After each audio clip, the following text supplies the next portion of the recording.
Bienvenidos, esto es Detox Live Podcast, un espacio para desintoxicarnos. Y disfrutar de Dios y todo lo que Él ha creado para nosotros. Mi nombre es José Humberto, me dicen Cheo. Y yo soy Dulce, y es para nosotros un placer compartir este espacio con ustedes.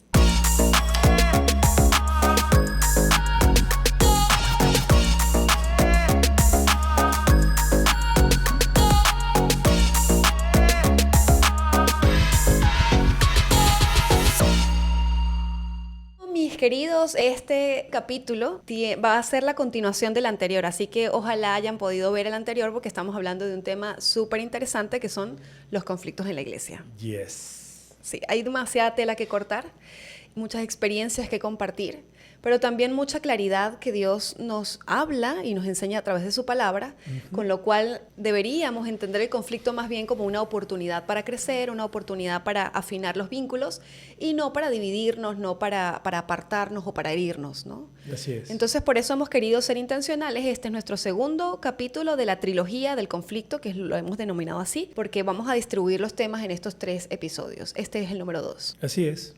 Hoy vamos a hablar de temas bien interesantes. Vamos a tratar 2 temas en un espacio de 1 hora, lo más rápido posible. Yo discutía con mi esposita de que cada tema podríamos sacar 3 capítulos de un solo de los temas, pero definitivamente vamos a tratar de ser puntuales y breves, claro, para poder desarrollarlo lo mejor posible, pero también siendo precisos para no tardarnos tanto. Exacto, así es. Bueno, yo quería comenzar con un ejemplo, porque lo vivo hablando del tema. Vamos a hablar de la diversidad de dones, de personalidades, de talentos, de llamados en la iglesia, lo que complejiza un poco más nuestras relaciones, ¿no? Además de las diferencias de personalidades. Eso por un lado. Y también vamos a hablar de nuestra relación con la autoridad, ejercer la autoridad y la relación que tienen los que están bajo autoridad con la autoridad. Pero hablando de la diversidad, yo pensaba en mi familia y en la casa, porque aquí tenemos un pequeño espacio, un laboratorio de práctica, podríamos llamarlo así, porque convivimos 6 personas en casa, nosotros 2 y nuestras 4 bebés, bueno, niñas grandes ya, pero a veces tenemos a las abuelitas, entonces a veces somos 7 u 8 personas en esta casa. Oren por mí, por favor. Y la verdad es que hemos logrado generar una dinámica interesante, pero no siempre ha sido así. O sea, hemos tenido diferentes situaciones precisamente por las diferencias. Nuestras hijas, a pesar de tener la misma crianza, son completamente distintas. Sus personalidades son casi opuestas. Y es increíble porque ha sido mucho conato de conflicto, pero también ha sido mucha oportunidad para practicar cómo podemos ayudarlas a congeniar, a reconocerse, cómo podemos ayudar a identificar las necesidades de cada una y precisamente poder alcanzar nuestro objetivo como familia, ¿no? Exacto. La dinámica, por ejemplo, de la mañana, Cielo, que creo que es la más caótica y más resaltante, porque básicamente nosotros tenemos que estar listos en el espacio de media hora, 1 hora máximo. Yo me levanto muy temprano, como a las 4:30. A ellas las levanto a las 5:30 y a las 6:30 ya deberíamos haber salido. Entonces, bueno, en ese espacio hay muchas cosas que hacer. O sea, se tienen que bañar, se tienen que vestir, tienen que arreglar sus bolsos o recoger sus cosas. Tenemos que hacer el almuerzo y el desayuno y el almuerzo.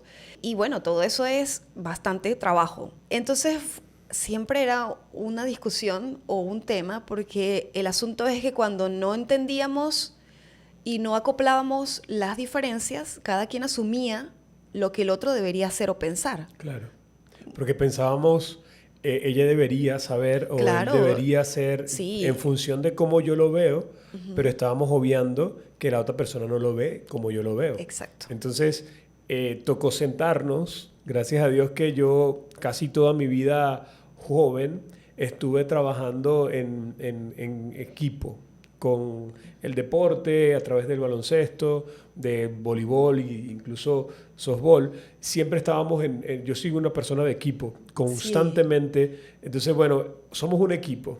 Tenemos que aprender a ver que el que mete los goles no es el mismo portero y para poder triunfar juntos, claro, necesitamos asumir roles.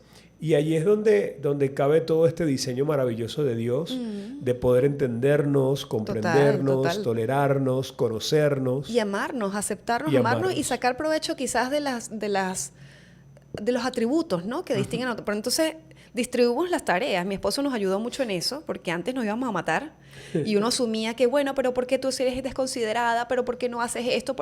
Y tú, pero culpa tengo, yo no lo he pensado. O sea, es una cosa increíble porque uno asume, pero gracias a ese trabajo, pues distribuimos los roles y ahora cada quien tiene responsabilidades y asume sobre eso consecuencias de olvido, por ejemplo. Exacto.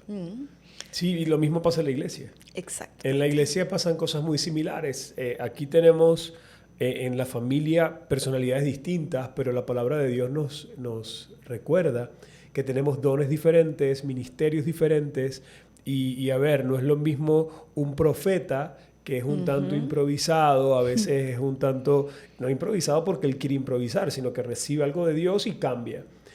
Y tiene que adaptarse a eso y tiene que comunicarlo. Pero no es lo mismo un maestro que tiene años preparándose para poder compartir lo que Dios le ha estado enseñando y ha estado digiriendo. No es lo mismo un pastor. Hay muchos conflictos con el profeta y el pastor, por ejemplo, o con el evangelista y el pastor. Cada uno tiene un llamado, una necesidad, ve o siente muy fuerte lo que él debe hacer y cree que eso es lo que la iglesia debería estar haciendo esto. Y tenemos un montón de ejemplos que contar. A ver si tú estás de acuerdo con esto, pero fíjate cómo se engloba en una palabra como el rol principal o la preocupación principal de esos 5 ministerios que están descritos en la palabra de Dios, ¿no? Entonces, lo primero, por ejemplo, el profético confronta. ¿Tú estás de acuerdo? Sí, bueno, sí, en el Antiguo Testamento vemos mucho de eso, pero hay mucho más. O sea, su celo es defender la verdad, anunciar la verdad, digamos como exponer lo que no es de alguna manera, y su principal preocupación pudiese ser así. Sí, pero estamos siendo simplistas. Claro, muy simplistas, obviamente, en una palabra. Ajá. Muy bien. El pastoral consuela. Sí, pero no solo consuela. No solo consuela, obviamente. Es como para que veamos las diferencias, ¿no? Ajá.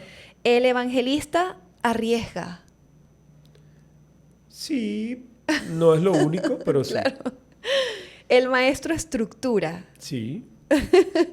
Y el administrador, que bueno, es el apóstol, pero pienso que, o sea, el apóstol, no sé, es como más un rol diferente. Es un tema de discusión muy fuerte. Pero yo voy a centrarme en el administrador porque el administrador organiza. ¿Qué tal? ¿Qué te parece? Es complejo porque especialmente yo pienso que el apóstol estructura. También, pero en otro nivel, es ¿no? Estructuración de cultura. Es otra cosa. Más que estructuración de enseñanza, pero está bien. En términos simplistas, se entiende. Es como para un poquito dejar sobre la mesa cómo estamos trabajando con personas que pareciera están orientados a cosas como distintas, ¿no? Exacto. Entonces ahí se complejiza. Además, sumando que ya naturalmente todos los seres humanos tenemos distinciones, por ejemplo, de personalidades. Yo tengo aquí enumerados, por ejemplo, tenemos los introvertidos y los extrovertidos. Sí. En todos los roles, responsabilidades, dones, están los introvertidos y los extrovertidos. También tenemos los organizados y los espontáneos. Exacto. En todos niveles. Y tenemos los analíticos y los emocionales. Entonces, imagínate cómo se va sumando este cóctel. Súper complicado. Y no solamente eso, hablamos, por ejemplo, de las 16 personalidades. Total, sí, de los temperamentos, de nuestros traumas, de nuestros diferentes background de familia, de nuestro contexto cultural, de nuestro nivel socioeconómico.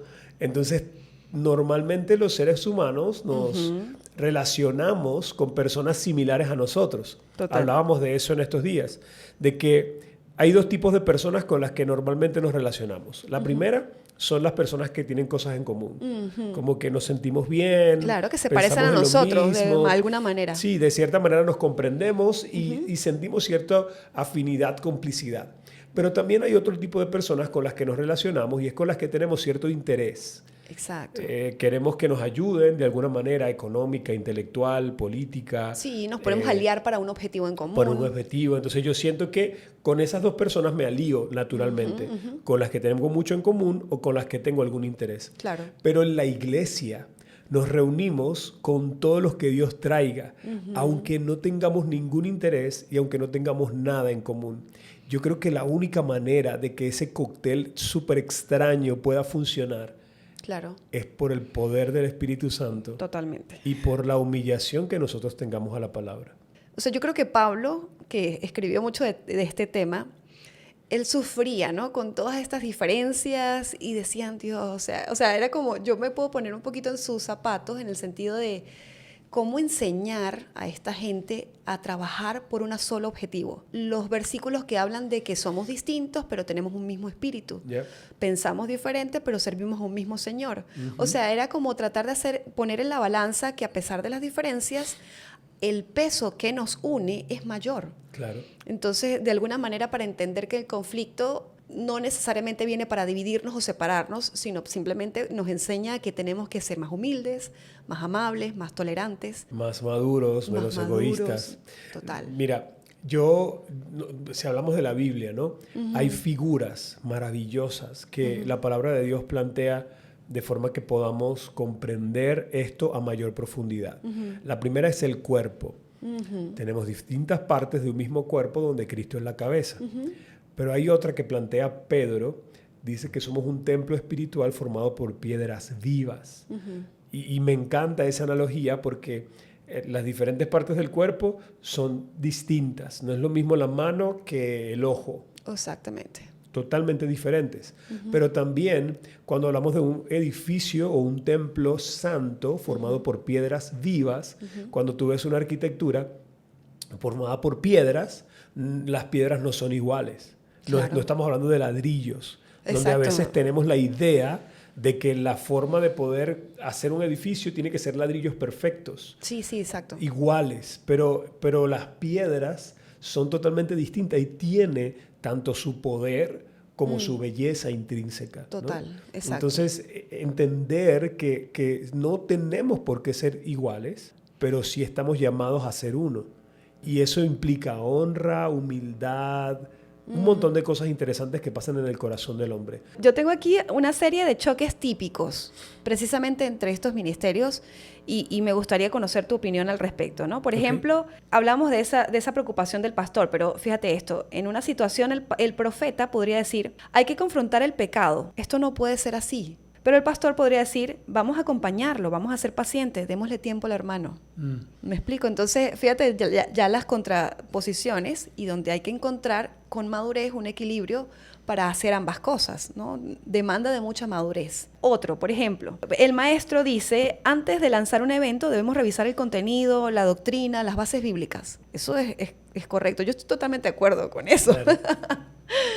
El evangelista podría decir, pero lánzalo ya, lo que importa es que la gente escuche de Cristo. Exacto. Estamos perdiendo el tiempo y no estamos haciendo lo que se supone debemos hacer, ¿me explico? Claro. Y son legítimas ambas posturas. Todas. Totalmente son legítimas, pero empezamos a ver esas contradicciones quizás más en la práctica, ¿no? En los roles un poco más el administrador y el creativo, ¿no? Fíjate esto. El administrador puede decir, todo tiene que estar planificado al detalle, vamos a establecer un presupuesto, una logística, vamos a buscar los permisos de todo esto. Pero el creativo dice, vamos a darle, vamos a ver cómo fluye, Dios nos va a sorprender. Entonces, esto por ejemplo, para organizar actividades siempre surgen roces precisamente con esas posturas. Claro. Y es muy común dentro de la iglesia. Otro, en cuanto al rol, por ejemplo, entre el servidor y el líder, uno ve que el servidor se está quemando porque está haciendo todo por todos. Pero el líder quiere formar equipos, delegar, pero los servidores no confían en los demás. Entonces no quieren dejar que todo... Claro, no todos los servidores. No todos los servidores. Pero hay personas definitivamente que se vuelven estrellas en los equipos porque son buenos haciendo y tienen una carga genuina.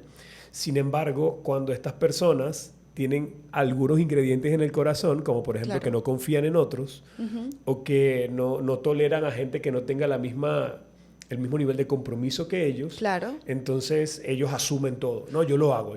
Totalmente. Esos son los yo lo hago, que tú eres un poquito así. Y la verdad, yo debo admitir que yo también. O sea, yo me inclino hacia el trabajo en equipo, pero me molesta mucho, o sea, yo tengo que aprender a controlar eso, cuando alguien se compromete y no cumple. Totalmente, sí, es así. Fíjate que estamos poniendo esto sobre la mesa, de estos choques comunes, para evidenciar algo que es que quizás uno considera que cuando surgen o cuando ocurren muchos conflictos, es posible que sea por el pecado, por la envidia, por la maldad. Uno lo asocia como algo negativo. A algo negativo, pero algo negativo pecaminoso, generalmente, ¿sabes? Es que hay envidias, que tiene algo contra mí, o es que, ¿sabes? Algo así, es orgulloso. Pero lo interesante es que hay que entender las diferencias también para entender que no todo conflicto surge del pecado, sino precisamente de esa diferencia que debería aportar más bien riqueza si se comprende. Claro. Porque esa habilidad que es distinta a la mía puede hacerme llegar mucho más lejos. Por supuesto. Y eso nos mejora, es mucho más eficiente, solo que quizás no hemos entendido cómo complementarnos, ¿no? Cómo en vez de chocar, la propuesta que tenemos aquí, en vez de chocar por las diferencias, es entender cómo podemos conectar, cómo conectarnos, como si de un rompecabezas se tratara, entender cada quien la forma e ir construyendo todo el rompecabezas como tal, ¿no? Entonces es interesante entender que no todo conflicto viene del pecado, sino precisamente de esa diferencia, y que la diferencia, en vez de dividir, pudiese representar una gran riqueza. Así es. Es un desafío no solamente la comprensión, porque aunque tú bien dices que no es un asunto de pecado siempre, los conflictos se pueden originar por estas diferencias. Exacto. Estas diferencias, pero también es el asunto del pecado hace que el conflicto se complejice. Sí, exacto. Porque ahí es donde está el problema, ¿no? Por ejemplo, recuerdo a un misionero que nos estaba formando en una escuela misionera, y yo había llevado muchos chamos para formarnos en esa escuela misionera, había llevado como 20 y pico, y cuando llegamos al lugar, este misionero comenzó a decir que la iglesia no estaba haciendo su trabajo, que los misioneros sí estaban haciendo el trabajo. Entonces comienza que los misioneros tal cosa, que los misioneros tal cosa, y que la iglesia tal cosa. Y yo, que había llevado jóvenes para formarse de la iglesia, ya me estaba poniendo las orejas rojas, ya me estaba empezando a molestar. Y yo tengo que dejarlo terminar, pero no lo puedo dejar terminar, tengo que decirle algo. Y gracias a Dios los mismos chamos comenzaron a levantar las manos, ¿no? Y a hacer como, mira, mi iglesia no es así, eso no es en todas las iglesias. Pero ese pequeño desafío o rencor o amargura que se tenía en el corazón, se valió de la diferencia de enfoque para poder hacer algo que no estaba bien. Entonces, partimos de las diferencias y de la no comprensión de ellas. Entiendo. Y del pecado para complejizar el conflicto. Sí, entonces, exacto. en este caso yo lo vi, y después que se me bajó porque los chamos empezaron a intervenir, yo dije, bueno, creo que ahora sí puedo hablar. Y le hice preguntas. Quiero hacerte una pregunta, mi hermano. ¿Cómo conociste al Señor? Entonces él comentó, bueno, en una campaña evangelística, alguien predicó y yo escuché. Ok, o sea que la iglesia te evangelizó. Y luego de que conociste al Señor a través de una campaña evangelística, ¿cómo creciste en el Señor? Bueno, un pastor me discipuló. Entonces, en todo ese proceso de comprensión, lo llevé como con preguntas a ver la importancia de la iglesia. De cada y ahí parte. Cuando terminamos le dije, ¿te das cuenta que la iglesia funcionó contigo? Entonces, no podemos, en base a un conflicto, a una mala experiencia, o a un objetivo o a un específico, enfoque, porque tal vez yo estoy en la iglesia una pasión, ¿sabes? Un llamado. Y genuino. Claro. Pero yo estoy en la iglesia con el enfoque, la iglesia debe evangelizar. Y todos debemos estar haciendo Entonces esto. todos deberían estar haciendo esto. Esta iglesia lo que necesita, pastor, es que evangelicemos a la gente. Y yo me río porque puedo ver la pasión genuina de Dios en función del llamado de la persona. Pero la inmadurez en creer que todos debemos hacer lo que Él siente que debemos hacer. Sí, es Entonces ahí es donde, ¿cómo puedo llevarte yo como pastor visionario, cómo puedo llevarte a la comprensión de que tu enfoque no es el enfoque de todos, porque no todos somos manos. Exacto. Porque no todos somos ojos. Exactamente. Entonces, ¿cómo puedo ayudarte a conectar con las personas que tienen el mismo llamado que tú? Y crearte espacios para que tú vayas y hagas. Que no sea solamente porque... Permíteme terminar rapidito. No, adelante. Porque las personas que tienen este nivel de enfoque o esta falta de comprensión del cuerpo, entienden que la iglesia debe funcionar como un grupo. ¿Te acuerdas cómo funcionábamos antes?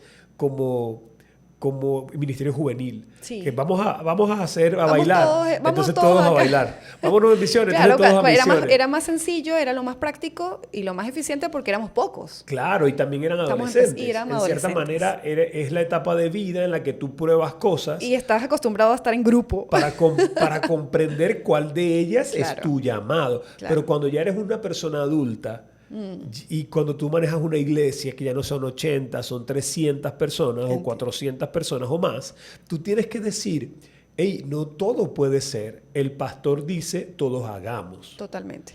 Tiene que ser, tenemos que crear una plataforma en la que los evangelistas puedan evangelizar, en la que los maestros puedan enseñar y en la que cada uno pueda asumir su parte. Sí, fíjate, ahí es perfecto para introducir este concepto que creo que nos va a ayudar muchísimo si lo comprendemos, ¿no? Pero es como si estuviésemos en un ambiente donde hay una continua tensión, porque no todo baila al son que tú tocas. Exacto. No todo. Entonces, el hecho de que haya oposición, que haya gente que disiente, o gente que piensa distinto, es como si hubiese una tensión. Pero aquí la propuesta de alguna manera es pasar de esa tensión destructiva en donde se ocasiona es fricción y destrucción, porque tú no piensas como yo, porque no lo haces como yo, porque no te acoge, no estás tomando las riendas de lo que te estoy diciendo, ni lo estás haciendo como yo te estoy diciendo que lo hagas, a una tensión creativa.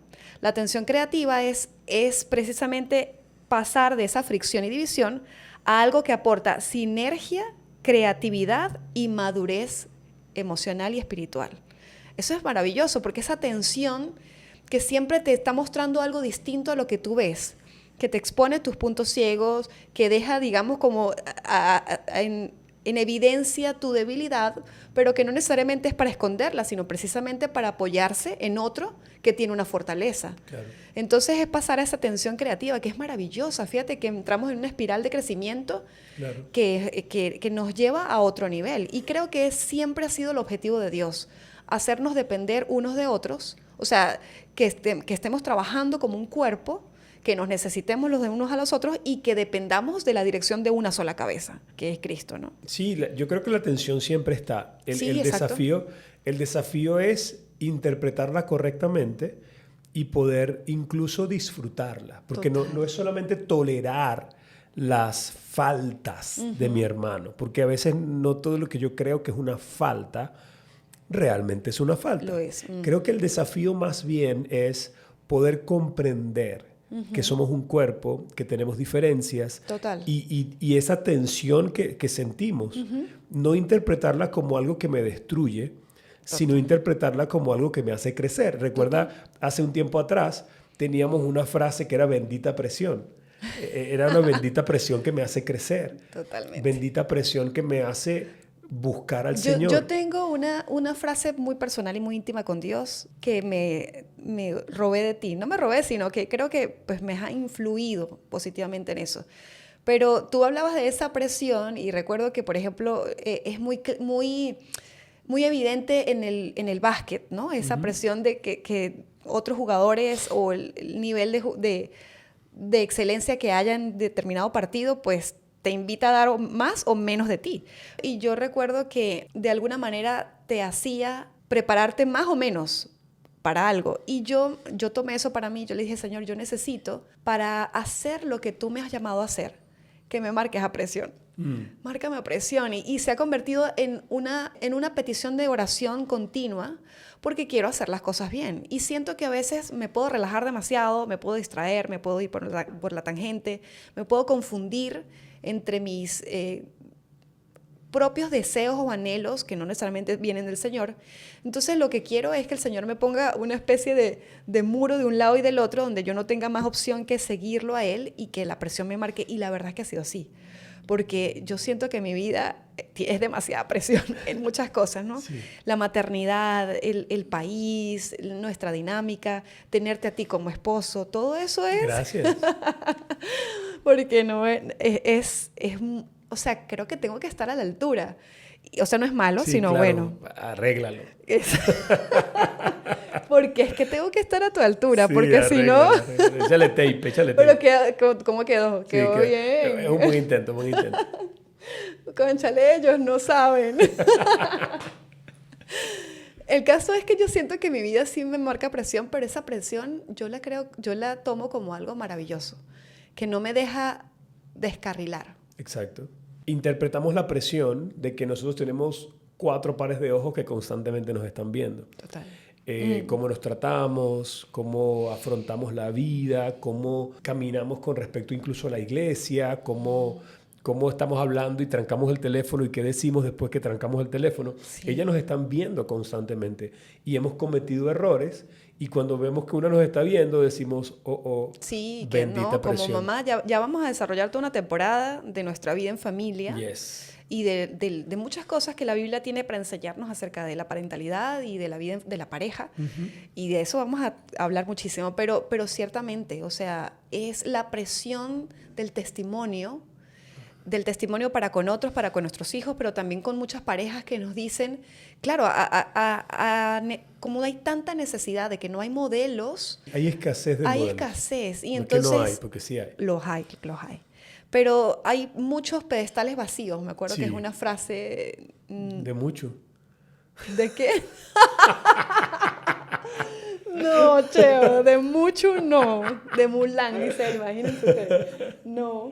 Es que dijiste pedestales vacíos y me acordé de mucho. Hendrick es el apellido, Ajá. Pero él habló de que hay... Howard Hendrick. Él habla de que los jóvenes de las nuevas generaciones tienen muchos pedestales vacíos. Yeah. Ellos están por poner allí personas que puedan ver, puedan imitar, puedan seguir, y uno siente esa responsabilidad. Es una... y precisamente cuando tienes ese entendimiento de esa presión, ¿de qué te ríes? De mucho, no puede ser. Cuando tienes ese entendimiento de la presión y la puedes manejar bien, uh-huh. Esa presión es una ayuda. Totalmente. Te hace jugar, cuando estás jugando básquet, uh-huh. Te hace jugar mejor. Uh-huh. Porque tú sabes que te están marcando a presión. Tú lo puedes interpretar como que fastidio, esto no es cómodo, es molesto. Pero a la vez tú lo puedes interpretar como, en el caso del básquet, si me están marcando presión es porque saben que soy una amenaza. Exacto. Entonces voy a demostrar que soy una amenaza. Voy a jugar mucho mejor. Voy a dar lo mejor de mí. A ver, lo mismo pasa en la iglesia. Cuando yo veo esta tensión entre las diferentes partes del cuerpo, entre las diferentes personas, entre los diferentes llamados, los diferentes enfoques, a mí me gusta eso. Sí, es decir, he aprendido a disfrutarlo. Antes, cualquier vestigio de oposición en base a mi inseguridad y en base a mi necesidad de aprobación, evidentemente me causaba frustración y molestia. Era como, ¿qué le pasa a este tipo? ¿Qué le pasa a esta mujer? Era un problema. Pero dejó de ser eso y se convierte en un desafío. Exacto. ¿Cómo conseguimos una idea o qué Dios me quiere decir a través de esta persona para que lo hagamos mejor? Claro. Entonces, cada cosa que se me dice, lo trato de procesar. Muy bien. Aunque me lo esté diciendo un neófito. ¿Me explico? Totalmente. Pero tú sabes que a veces llega alguien a la iglesia día 2 y él sabe lo que necesita la iglesia para cambiar. ¿Cómo vamos a hacer esto? ¿Sabes? Entonces tú dices, ok, déjame orar por eso. ¿O qué te parece si oramos? Claro. Y eso me hace recordar a mi pastor, porque yo era así. Yo pensaba que como yo era ingeniero y yo tenía cierto experiencia nivel de organizacional, ¿no? Porque es que esta dinámica funciona diferente y quizás todos con la mejor de las intenciones queremos aportar y queremos, dar a conocer la riqueza y el valor que tiene la iglesia. Yo creo que eso era nuestra preocupación también cuando llegamos. Esto tiene que saberse. Y veíamos cosas que podían mejorarse. Claro. Entonces yo constantemente le decía al pastor, esto hay que cambiarlo, pobrecito el pastor de pana. Pero en ese momento, en la mayoría de las veces, yo lo veía a él valorando mi acercamiento, porque veía que era un acercamiento respetuoso, y no todos los acercamientos eran respetuosos, porque estuve en su oficina en varias oportunidades, cuando la gente entraba como... con crítica. Esto es lo que hay que hacer, ¿hasta cuándo tal cosa? Yo decía, Exacto. Dios mío, ¿cómo le hablan así a la autoridad? Y ese es el tema que vamos a tocar ahorita, vamos a entrar a ese tema. Buen punto, porque espérate, si tú entiendes autoridad, tú respetas la autoridad. Porque la persona que está en autoridad tiene que tomar decisiones y por alguna razón está en ese lugar. Y tú deberías estar honrando eso. Pero bueno, eso es el tema al que vamos. Pero para cerrar el punto anterior, Lo que quería decir es que aun cuando estas personas neófitas vienen a decirme esto, yo recuerdo a mi pastor, porque yo era el neófito que quería dar opiniones y las daba con buena intención. Y era un poco frustrante que no se me tomara en cuenta las cosas que decía. Pero yo creo que mi pastor lo manejó muy bien. Él me invitaba a comer, nos sentábamos a conversar y orábamos por esas cosas. Pero yo creo que lo que abría el corazón de mi pastor para escucharme a mí y tal vez desechar otras opiniones era que yo entendía autoridad. Entiendo. Entonces yo me acercaba con respeto siempre, aunque lo que estaba viendo era extremadamente obvio. Claro. Y yo decía, hey, ¿cómo se hace en la iglesia? Porque yo no sé cómo se hace. Tal cual. Pero definitivamente esto hay que mejorarlo. Sí. Y la actitud de mi pastor, de esa humildad impresionante, Sí. de vamos a orar. Y cuando tenía que reconocerlo, reconocía. A mí me daba paz Esperanza. y esperanza para poder seguir aportando. Exacto. Pero obviamente veía en las personas que no se acercaban con respeto, sino con cierto aire de superioridad o con irrespeto o con deshonra, que eran rechazados, y eso producía peores sensaciones. Claro. Y peores resultados en la misma persona. Totalmente. Es que este es un temazo, y este es otro de los puntos quizás más importantes en el tema de los conflictos, es nuestra relación con la autoridad. Ay, ay, ay. Y tiene dos vertientes interesantes, porque primero es quien ejerce autoridad, que puede ser una autoridad sana o una autoridad no sana. Exacto. Y quien está bajo autoridad, que puede tener una reacción sana o una reacción incorrecta, ¿no? Fíjate esto, una autoridad malentendida no edifica vínculos sanos, sino que genera miedo, sumisión disfuncional o rebeldía encubierta, cuando no hay una autoridad sana. Cuando no se ejerce. Cuando no se ejerce, exacto. Ajá. Una verdadera autoridad espiritual es acompañante, es formativa, es dialogante y es segura. Entonces, voy a plantear una situación muy común también para que podamos hablar un poquito de los dos puntos de vista, quien está ejerciendo autoridad y quien está bajo autoridad, la respuesta.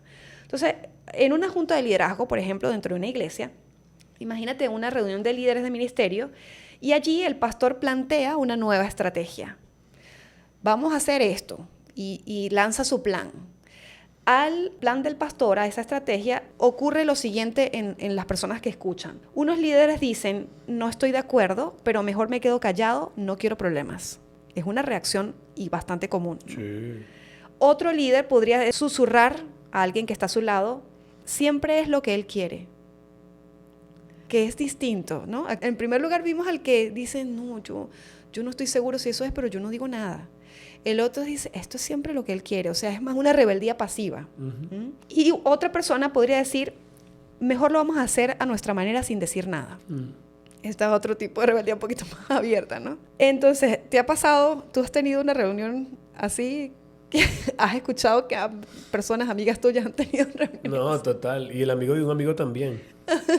Sí. Es decir, yo creo que tal vez antes de irme con el ejemplo, yo quisiera plantear la necesidad de autoridad. Ok. Porque cuando entendemos la necesidad que tenemos de la autoridad, es mucho más sencillo aceptarla y respetarla. Ok. O respetarla y aceptarla, porque y respetarla suena raro. Entiendo. Sí, o sea, cuando uno entiende el valor, uno dice, lo necesito. Sí, claro. Y lo necesito en mi vida. En mi vida. Y lo necesitamos como equipo. Lo necesito demasiado en mi vida. Sí, y lo necesitamos como equipo. Si estamos hablando de este cuerpo, pensemos en los discípulos. Un celote revolucionario, un recaudador de impuestos, traidor de la patria, unos pescadores pobres oprimidos, enyucados y resentidos sociales en muchos sentidos. Y mujeres entre ellos, y toda esta diferencia entre ellos era ideológica también. Ideológica, espiritual, emocional, social, socioeconómica, sociocultural, era terrible. Entonces, en medio de todas esas diferencias, si no hubiese estado Jesús como cabeza, esa gente se mata. Era prácticamente imposible, o literalmente imposible, que ellos pudieran tener comunión y que cumplieran el objetivo de transformar al mundo después de la partida de Jesús.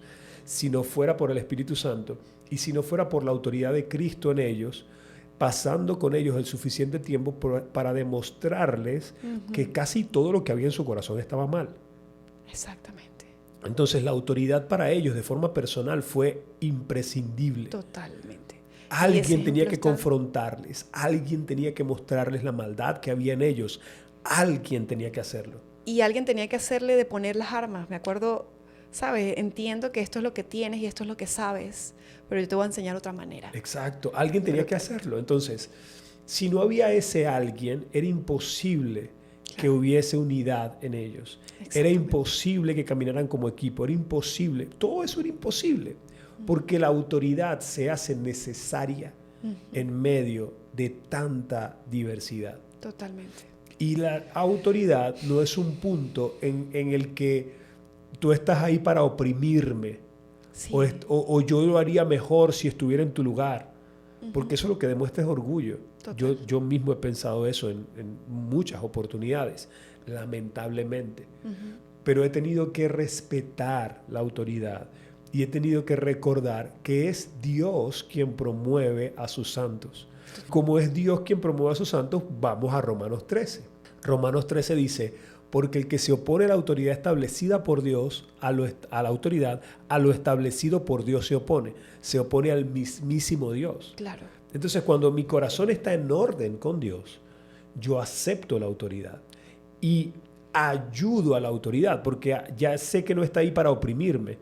Y sé que estar en autoridad es un punto difícil porque es ingrato, porque tú tienes al final que tomar una decisión, tú tienes al final que poner una postura y esa postura normalmente es un problema. Ahorita mismo estamos lidiando con una situación bien difícil en la iglesia donde es complejo. Cualquier cosa que hagas es malinterpretable. Cualquier decisión que tomes siempre se va a ver. Puede verse mal. Entonces, entendiendo eso, uno tiene misericordia de la autoridad y comienza más bien a servirle en términos de quiero aligerar la carga que llevas. Cuando comprendemos la necesidad de la autoridad y la responsabilidad que tiene quien está en autoridad, comenzamos a tener menos conflictos de frente, frontales, o ocultos, escondidos, y procuramos exponer las cosas a la luz. Entonces, volviendo, perdóname que No, pero está increíble, cielo. O sea, está increíble. Creo que esa es la clave de todo. Entender que el diseño tiene algo sagrado. Exacto. Que quizás no podemos entender y que por nuestra mente corta, de poca comprensión, juzgamos con mucha ligereza. Yes. Pero es que hay un diseño de Dios que solo viviéndolo, solo sujetándonos a lo que Él, podremos experimentar todas las bondades que eso implica. Exacto. Es algo misterioso y probablemente seguirá haciéndolo. Solo en la obediencia genuina de corazón es que podremos experimentar todas las bondades. O sea, va a ser así increíble. Así es. Pero creo que es clave. Yo creo para entender mejor. Exacto. Y obedezco para comprobar la voluntad de Dios, que es buena, agradable y perfecta. Pero eso se comprueba a través de la obediencia. Totalmente. Entonces yo me sujeto y después comprendo. Sí. Y cuando digo esto, yo sé que hay gente que tiene problemas con la autoridad históricamente. Y ya vamos a hablar de eso. O en su punto. Pero solo para dejar este punto claro, perdóname que... Adelante. El punto es que Dios no nos deja a merced de la autoridad delegada. Exacto. Porque la autoridad delegada también está sujeta a la palabra de Dios. Exacto. Entonces yo no puedo pegarte si mi pastor me dice que te pegue. Claro. Porque la Biblia dice que no. Claro, porque tenemos una autoridad mayor. Hay una autoridad superior. Entonces Dios no nos dejó a merced de mercenarios. Sí, de déspotas. De déspotas, sino que me da la responsabilidad incluso de llamar la atención en amor al quien está en autoridad. Sí, fíjate que ese es un punto bien importante, ¿no? Una cosa es como el diseño sagrado. Me encanta llamarlo así porque tiene algo que no entiendo, pero que es hermoso. El diseño sagrado de la autoridad, que aplica en todos, ¿no? En los padres, en la autoridad de los esposos sobre las esposas, de los pastores, de los líderes, de los quienes están... O sea, esa magia, ese diseño sagrado de autoridad. Eso está por un lado. Pero por el otro está el ejercicio, ¿no? La aplicación que está muy sujeta a la persona, claro, a su manera de ver las cosas, a su manera de liderar a otros, de comunicar, a su manera de ejercer, a cómo interpreta esta tensión de la que estamos hablando, sí, que siempre va a encontrar. Y entonces él puede ejercer un liderazgo sano o un liderazgo insano, ¿no? Insano, por ejemplo, cuando siente que necesita mantener el control, necesita que todos estén acopladitos a su dirección, porque si no siente que las cosas no salen o se le ven las costuras por otro lado. ¿Me explico? Entonces ese liderazgo que de alguna manera pretende manipular o tener el control, y esa es una forma insana. claro. Porque la Biblia nos llama como a un equilibrio, que me encanta este punto, porque es como la Biblia dice que tenemos que estar sujetos a nuestras autoridades porque ellos rinden cuentas por nosotros, porque ciertamente velan y están allí para mi bienestar, pero también hay mucha Biblia y hay varios ejemplos en el mismo Pablo, por ejemplo, que en su momento confrontó a Pedro, claro, porque estaba haciendo las cosas incorrectamente. Entonces, claro, el liderazgo sano también necesita saber o está dispuesto a que le confronten, claro, a que le digan y le llamen la atención con respecto. Entonces no es una cosa como que no me digas lo que tengo que hacer, ¿sabes? O cuidado, o es como que prohibido disentir, cuando el liderazgo sano realmente acepta, claro, eso. Es que también a ver, tú hiciste una exposición maravillosa, pero solamente tengo una acotación, que yo creo que no depende tanto del estilo del liderazgo, sino de la sanidad del corazón. Total. Es que de allí radica. Hay estilos y diferencias, obviamente, porque cada persona tiene sus puntos fuertes, sí, y tiene, claro, que rodearse con gente, claro, que sea más fuerte que él en ciertas áreas para poder, sí, echar adelante. Y hay diferentes estilos, como lo has dicho, pero eso es otro tema. Pero la forma el ejercicio en que de la se ejerce sanidad, el liderazgo tiene más bien que ver con el corazón. El ejercicio del liderazgo tiene que ver más con la sanidad del corazón. Totalmente. Y son cosas que también son difíciles para el líder. Porque no es lo mismo el nivel de sanidad que se requiere para una persona que va a la iglesia por primera vez. Tú puedes llegar absolutamente roto. Al nivel de intensidad, de presión a la que estamos sumidos los que estamos al frente de ciertas cosas. Porque te corresponde tener un nivel de sanidad de corazón mucho más alto. Porque la presión va a hacer que explotes, que, claro, te quiebres y que quiebres a otros. Por eso, cuando Dios nos llama a ser líderes, no nos está dando un título de graduación. Sí, exacto. Sino que más bien nos está inscribiendo en la siguiente carrera. ¿Me explico? Ahí es que comenzamos a aprender, en muchos sentidos, cómo vamos a hacer lo que Jesús dijo: en este mundo los líderes se enseñorean. Tal cual. Pero no será así entre ustedes. Estamos llamados a servir, ¿no? Yes. Y el objetivo a alcanzar en este liderazgo sano, que genera vínculos seguros con quienes lidera, es, por ejemplo, escuchan, aceptan un feedback, admiten errores y promueven la madurez de los discípulos, no su dependencia infantil. Exacto. O sea, al punto que queremos llegar. Que por supuesto, cada quien está en esa carrera, claro, cada quien está en un semestre distinto. En un semestre literal. Ahora, fíjate que una de las cosas que uno va comprendiendo con el tiempo es que necesitas oposición. Total, por supuesto. Necesitas que la gente te diga... Porque gente que tenga criterio distinto. Claro, y que obviamente sería maravilloso que esta gente tenga entendimiento también de autoridad y entendimiento de espiritual para poder comunicarlo de la mejor manera posible. Gracia y verdad. Pero no todos lo tienen. Exacto. Y aun cuando no todos lo tienen, Dios nos llama a nosotros como líderes con mayor responsabilidad a no tomárnoslo personal, a no reaccionar en su contra de una forma vengativa, sino más bien a tragar grueso, a buscar procesarlo de Dios, con llenar Dios, nuestras necesidades. Procesarlo con Dios y luego no solamente pensar en tolerar al hermano, sino pensar en formar al hermano. Qué cosa tan compleja. No tengo tanta experiencia como líder en la iglesia, pero lo vivo día y noche como mamá. Uh-huh. Y es una situación muy similar en la que cómo hago para cuidar su corazón, cómo hago para ayudarlas a alcanzar el propósito, cómo hago para no tomarlo personal, ¿sabes? No ponerme a discutir cuando no tiene mucho sentido, cómo hago para pensar cuál es su necesidad real más allá de las palabras. Exacto. Todo eso. Y pensar en eso cuando tú estás siendo herida. Injustamente. Te está atacando a ti y tú tienes que cuidarte a ti y tratar de cuidarla a ella. Total. Es un asunto complicado. Es todo un arte. Pero para eso tú tienes que tener entendimiento de lo que es el cuerpo y de lo que es la misión de Dios. Totalmente. Porque tú tienes que morir a ti.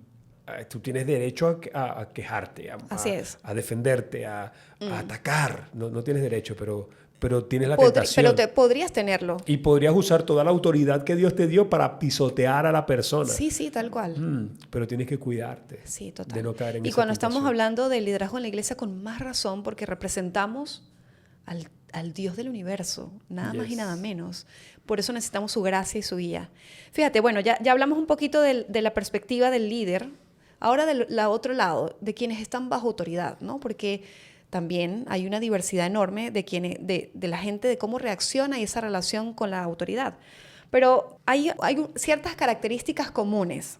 Te comparto algo que es importante. Primero que normalmente nosotros reaccionamos con la autoridad de la misma manera en que reaccionamos con nuestros padres. ¿Sabes? Crecimos, el primer modelo de autoridad que nosotros aprendimos en la vida son las figuras paternas y maternas, ¿no? O sea, de alguna manera esa persona que te dio ese primer amor. Y entonces, dependiendo mucho de ese vínculo, se forma un vínculo seguro, un apego sano, un apego seguro o un apego inseguro, dependiendo de esa primera relación. Y normalmente eso se evidencia muchísimo más cuando ya somos adultos. Manifestamos las mismas, o sea, manifestamos esas características que definen a un apego seguro cuando la persona, por ejemplo, recibe una orden injusta, pero no lo toma personal, sino que es capaz de dialogar y decir, poner su punto sobre la mesa sin tomárselo personal. Cuando ve algo que no le parece correcto, es capaz de decir, propongo esto de una manera sana. Eso ocurre generalmente cuando hay una persona que naturalmente se relaciona bien con la autoridad, que ha aprendido un poco de eso. Pero cuando no ocurre así, hay dos cosas que ocurren que son muy comunes. La primera, bueno, de estos apegos inseguros tenemos dos versiones. El apego ansioso, que es cuando busca aprobación constante, teme ser corregida o necesitan ser afirmados todo el tiempo. Tiene ese apego ansioso. Necesita la aprobación, teme ser corregido y se comporta como un niño inseguro, ¿sabes? Genera ese perfil. Entonces son las personas típicas que no disienten nunca, que todo es como el pastor dice, todo es como el líder dice, hacen algo y necesitan preguntar, esto está bien, esto está mal, ¿qué te parece como lo hice? Evidencia ese apego ansioso. Lo desarrollaron con su relación con papá. Exacto, y ahí hay varias cosas que corregir. Exacto. El otro es el apego evitativo, que son las personas que se cierran emocionalmente, que desconfían de la autoridad o que se distancian cuando perciben el control. Claro. ¿Me explico? Control o cualquier vestigio de peligro. Cualquier vestigio de peligro. Es como que no confío, no me parece, ¿sabes? Ha aprendido a velar por sí mismo. Claro. Probablemente porque han tenido unos padres un poco ausentes y entonces han desarrollado esa sobreprotección que de alguna manera te aleja de esa bondad que pudiese tener autoridad para contigo. Y no solamente eso, sino al crecer y madurar en esa área, porque incluso eso es muy típico de todo lo que hemos visto últimamente como protégete. Claro. ¿Me explico? Entonces, en una perspectiva negativa, pero yo veo a varios influencers decir, aléjate de las personas tóxicas, pero no necesariamente la persona es tóxica. A veces, ¿no? Entiendo. O sea, lo que causa toxicidad o lo que me causa ansiedad es mi manejo con la autoridad. Exacto. Puede que sea el problema. El problema no esté necesariamente en otras personas, sino en cómo tú te estás relacionando con esas otras personas. Entonces, cómo tú lo manejas. Y si Claro. La respuesta es simplemente aléjate por tu bien, aléjate de cualquier persona tóxica. Claro. entonces yo no voy a madurar en esa área. Totalmente. No voy a poder confrontar, no voy a crecer en ese aspecto. Y a mí me preocupa un poco porque he visto mucho de eso últimamente. Sí. Bueno, entonces, en base a ese apego insano, estamos viendo dos perfiles muy comunes, sobre todo en este ámbito, ¿no? Pero en general se ven, que es el niño obediente crónico, que siempre obedece sin cuestionar nada, busca la aprobación, no disiente, solo acata, cree que cuestionar es igual a rebelarse, y es el niño obediente crónico. Y está el adolescente reactivo, que no necesariamente tiene que ver con, o sea, es simplemente una ilustración, ¿no? De la actitud.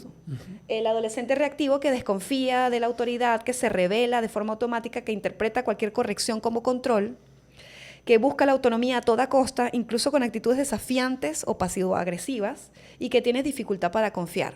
Entonces, esto es lo que evidencia precisamente en el caso que planteábamos al inicio de la reunión de líderes. ¿Sabes? Quien dice, mejor vamos a hacerlo a nuestra manera, o sea, esta estrategia, o quien dice, no estoy seguro, pero yo no voy a decir nada porque, ¿sabes? O el que dice, vamos a hacerlo así, aunque sienta que de repente no es del todo correcto. Pero tenemos estas dos actitudes, ¿no? O sea, claro. Es interesante porque, como decías al principio, hay un background detrás de cada quien que hace que alguien tenga una predisposición a cómo va a recibir una dirección de parte de la autoridad. Exacto. Sí, nuestra relación con la autoridad es un asunto que, como bien dices, está muy relacionada a nuestra crianza. Totalmente. Y no solamente nuestras figuras parentales, también tiene que ver con los profesores, con los entrenadores, con así es. cómo ha sido mi relación con la autoridad durante toda mi vida. Por eso digo que muchas veces los líderes, pastores y todo, pagamos platos que no rompimos. Sí. Es una relación injusta en muchos sentidos, y por eso yo no quería ser pastor. Pero bueno, heme aquí. En este sentido, ahora que estamos hablando de la persona que está bajo autoridad, es súper importante que podamos comprender que el objetivo correcto es yo tener una buena relación con la autoridad. Exacto. El objetivo correcto no es cuidarme, porque muchas de estas tensiones con la autoridad se requieren para mi madurez. Totalmente. Entonces yo tengo que aprender a confrontar a la autoridad. Yo tengo que aprender, aunque eso sea costoso emocionalmente, porque me cuesta sentarme en una reunión en la que tengo que decir, mira, no estoy de acuerdo. Sí, son conversaciones difíciles que la tendencia natural es a evitar. Por supuesto. Pero que son necesarias para crecer, para mejorar, para tu bienestar y el de la comunidad, porque probablemente aportes un punto de vista que hace falta. Exacto. Y he visto que hay gente que tiene mucho que aportar, exacto, pero por su mal manejo con la autoridad no se atreven a exponer lo que hay en su corazón. Totalmente. Que, ojo, no viene de él. Claro. Viene de Dios. Absolutamente.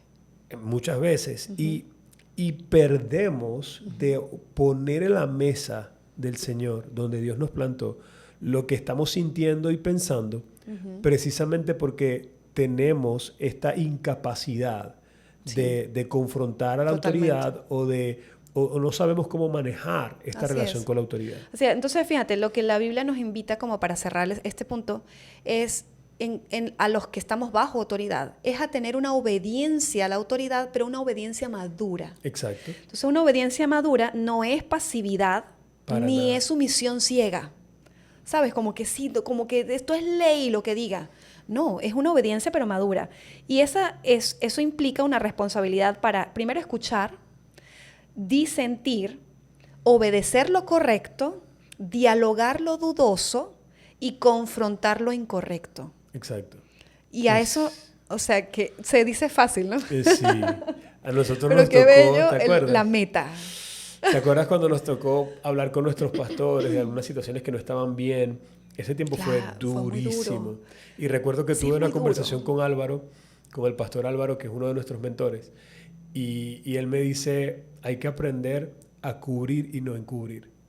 Sí. Porque cubrir es cubrir la falta de tu hermano. O sea, como no voy a exponerlo. Cubrir y encubrir. Exacto. Es otra cosa. Cubrir es no voy a exponerlo, claro. Pero encubrir significa ya complicidad. Complicidad. Es como participar de su pecado. Y cuando tú no lo hablas, no lo expones de la mejor manera, con amor y con respeto. Creo que son las dos palabras clave para el trato con la autoridad, especialmente cuando nos toca confrontar. Amor y respeto. Cuando yo trato esto con amor y con respeto, sé que va a ser una conversación difícil, pero después de esa conversación, la oportunidad de madurez y crecimiento que encierra es invaluable. Es así. Y me da tanta tristeza que hay gente que no lo valora en este mood de tengo que cuidarme. Entiendo. ¿Sabes? Sí. Y es eso que el objetivo no es que yo esté cómodo. Entiendo. El objetivo es que yo madure. Sí. Y si el objetivo es que yo madure, que aporte, que asuma, que permita que el reino de Dios avance a través de lo que Dios me ha dado y que el Señor forme su carácter en mí, en mi caminar en Cristo, entonces esconderme no es esconderme, apartarme, protegerme en exceso, no es una estrategia correcta. Exacto. No es lo que más te va a beneficiar.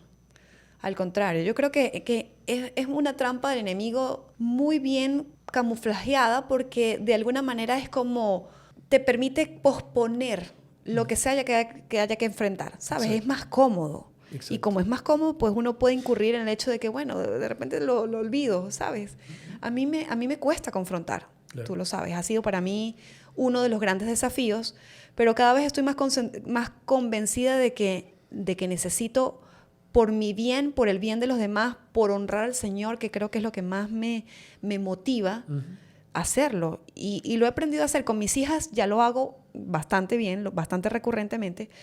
Y he visto las bendiciones que hay detrás de eso, de lijar nuestra comunión, de cuidarla, donde no haya cosas en nuestro corazón, temas pendientes, rencores o situaciones que nos aparten, sino que sé que nos podemos mirar a los ojos y decir, está todo bien. Tenemos comunión. Te amo, ¿sabes? Te amo, me amas, estamos en esta situación, pero lo vamos a solventar juntas.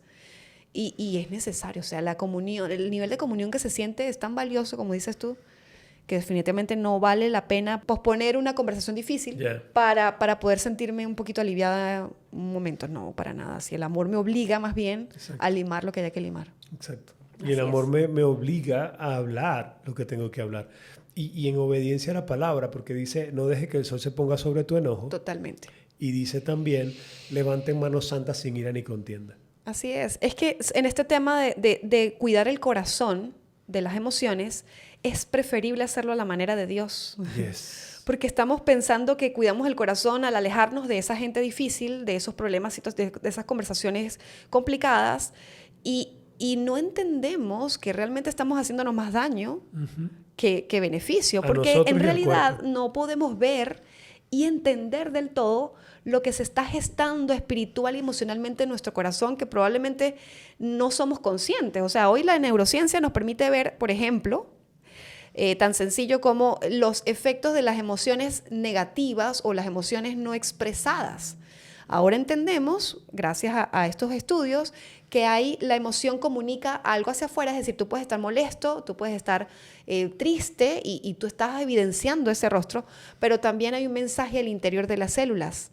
O sea, hay algo que se transmite y que te afecta en el cuerpo y que eventualmente, incluso si no es gestionado a tiempo, somatiza una enfermedad.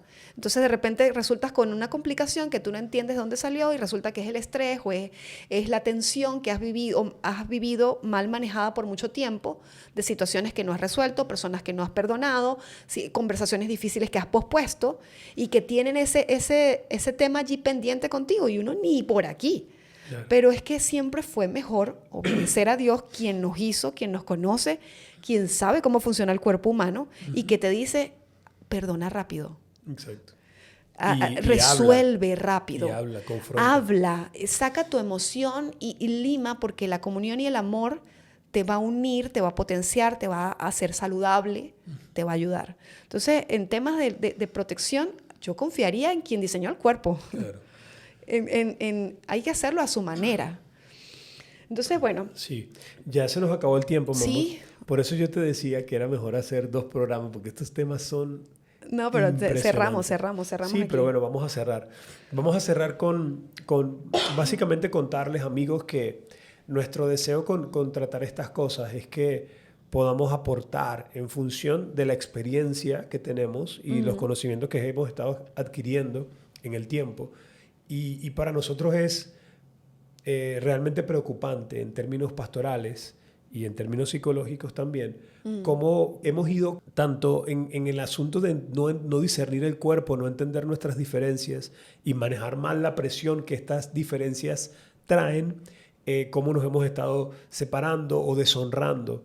Y es muy hermoso cuando comenzamos a valorar nuestras diferencias y cuando comenzamos a disfrutar de esas tensiones que se producen entre nosotros, porque el cuerpo de Dios, el cuerpo de Cristo, fue diseñado por Dios para que esa presión nos haga crecer. Así es. Y para que esa presión glorifique su nombre. Claro. Igual como una orquesta, por ejemplo, ¿no? Donde cada quien tiene un instrumento y lo ejecuta de una manera magnífica, pero necesita ser ensamblado en toda una orquesta, ¿sabes? Y dirigido por un director para que produzca esa sinfonía tan hermosa y única. Exacto. Es hermosa esa analogía también, así como la del cuerpo, en donde existen diferentes órganos con una función bien clara, que se compenetran y no pelean unos con otros. Y de esa manera el Señor va glorificándose, va mostrando cómo su reino funciona, porque se trata de dar testimonio a un mundo que funciona al revés. Exacto. O sea, que funciona en defenderme a mí, en oprimir a los demás, en que si tú caes yo me levanto, en que, o sea, esos son los valores del mundo con los que continuamente luchamos, pero en el reino de Dios el servicio, el liderazgo, las diferencias se manejan a la manera de Dios, se manejan con servir, con honrar, con humillarme, con tener al otro como mayor que yo. ¿Qué? Que a mí mismo. Que a mí mismo. Exacto. Entonces se miden, o sea, este reino se hace a la manera de Dios. Exacto. Y también el tema del manejo de la autoridad. Totalmente. O sea, queremos y anhelamos ver a personas que estén en autoridad, que puedan asumirla con carácter, con el carácter de Cristo, con humildad, con servicio, con un reflejo de quién es Dios. Así es. Y a la vez queremos ver a personas que están bajo autoridad, porque todos estamos en los dos lados, personas que están bajo autoridad, que comprenden la necesidad de autoridad y que confrontan, que aman, que se sujetan y que también no le tienen un miedo excesivo a la autoridad porque saben que la autoridad también está bajo autoridad. Es así. Y en este sentido pueden caminar de una forma saludable, estando en autoridad y también estando bajo autoridad. Sí. Bueno, amados, ahora sí se nos consumió todo el tiempo, pero queremos despedirnos. Primero, invitándote a comentar si has escuchado esta conversación y hay algo que se identifica. Por favor, compártenos tu experiencia, no solo escuchando esto, sino de repente qué has vivido en tu iglesia. ¿Cómo lo ves? ¿Algún aporte que tengas importante con respecto al tema? Y nosotros te vamos a estar contestando a través de los comentarios de YouTube, que es importante. Y también te invitamos a que lo compartas con Funden. Así es. Y en los comentarios también pueden colocar, Dulcita y yo tenemos esta diferencia interesante de, por ejemplo, yo quisiera abordar un poco más profundo estos temas porque creo que son temas que he visto en la experiencia pastoral que se requieren profundizar un poco más. Pero no queremos improvisar o simplemente hablar de cualquier cosa. Cuéntanos tú en los comentarios si quieres que tratemos un poco más profundo este tema. ¿Y qué cosas te gustaría que tratemos? Así es, así es. Por último, la invitación abierta que tenemos a patrocinantes, a personas que quieran formar parte de este proyecto, que nos pueden escribir. ¿A dónde nos escriben? Bueno, los comentarios puede ser un canal, pero también nuestro DM en Instagram y nuestros datos para que nos contacten y de esa manera podemos hacerlos partes de este proyecto. Así es, y en comentarios nos pusieron también que normalmente durante la edición te va a salir el botoncito de seguirnos, de activar las notificaciones y todo eso, pero me dijo alguien, yo lo vi por casualidad, porque yo los pongo mientras estoy trabajando o haciendo algo y deberían decirlo más. Claro. Entonces, por favor, sigue la cuenta de Proyecto.detox en Instagram, en YouTube, y también Proyecto.detox en Instagram. Y nuestras redes sociales, Dulce de Rivero Dulce de Rivero en Instagram. Y @José H. Rivero. Estamos para servirte, muy amados. Vamos a colgar a cortar la grabación, pero vamos a orar por ti al terminar. Que Dios te bendiga, un fuerte abrazo y qué privilegio que dediques tiempo para escuchar lo que Dios ha puesto en nuestro corazón para compartirte. Gracias. Dios te bendiga. Nos vemos en el siguiente episodio.